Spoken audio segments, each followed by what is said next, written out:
మొదటి ఓటు అంటే ఇక్కడ ప్రాధాన్యత ఓటు అనేది ఒకటి ఉంటుంది కానీ మనకి ఇదంతా అనవసరం. మనం ఒకటో ఓటు ఆలపాటి రాజేంద్ర ప్రసాద్ గారి నంబర్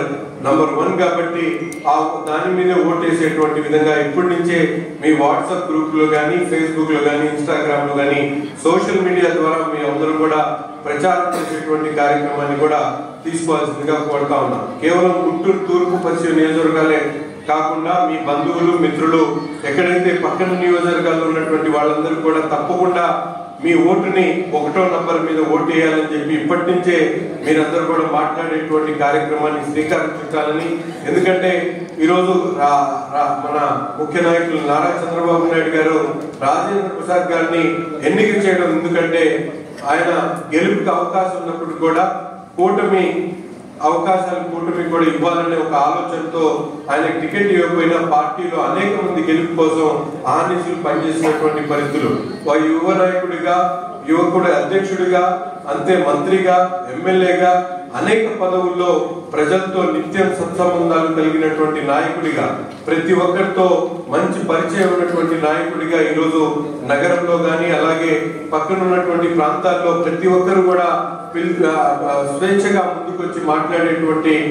నాయకత్వ లక్షణాలు ఉన్నటువంటి రాజేంద్ర ప్రసాద్ గారి ద్వారా ఏదైతే మన కూటమి ప్రభుత్వం ఎన్నుకున్నటువంటి P4 విధానం కానీ, అంతేకాకుండా 20 లక్షల ఉద్యోగాలు కల్పించేటువంటి కార్యక్రమాన్ని తీసుకోవడంలో చంద్రబాబు నాయుడు గారికి చేదోడు వాదుడుగా ఆయన తీసుకుంటున్నటువంటి నిర్ణయాల్లో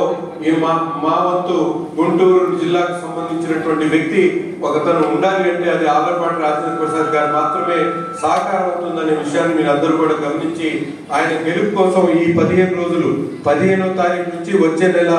15వ తారీఖు ఎన్నికలు ఉంటాయన్నా, మార్చి 15 ఎన్నికలు మార్చి 15 ఉంటాయి. సో మనం ఫిబ్రవరి 15వ తారీఖు నుంచి ప్రతిరోజు కూడా మీకు సంబంధించినటువంటి ఓటర్లు అంటే ఒక్కొక్క బూత్ కి ఇద్దరిని ఇప్పుడే అపాయింట్ చేశారు. ఆ డివిజన్ లో ఉన్నటువంటి నాయకులు కూడా రోజుకి ఒక 50 ఓట్లు డివైడ్ చేసుకోండి. ఒక్కొక్క నాయకుడికి ఒక 50 ఓట్లు డివైడ్ చేసి నిత్యం వాళ్ళతో సంప్రదింపులు జరుగుతూ అవసరమైతే ఎవరితోనైనా తిలక్ గారు కానీ, నేను కానీ, లేకపోతే ముఖ్య నాయకులు ఎవరితోనైనా మాట్లాడించేటువంటి కార్యక్రమం రాజా గారితో అవసరమైతే కొంతమంది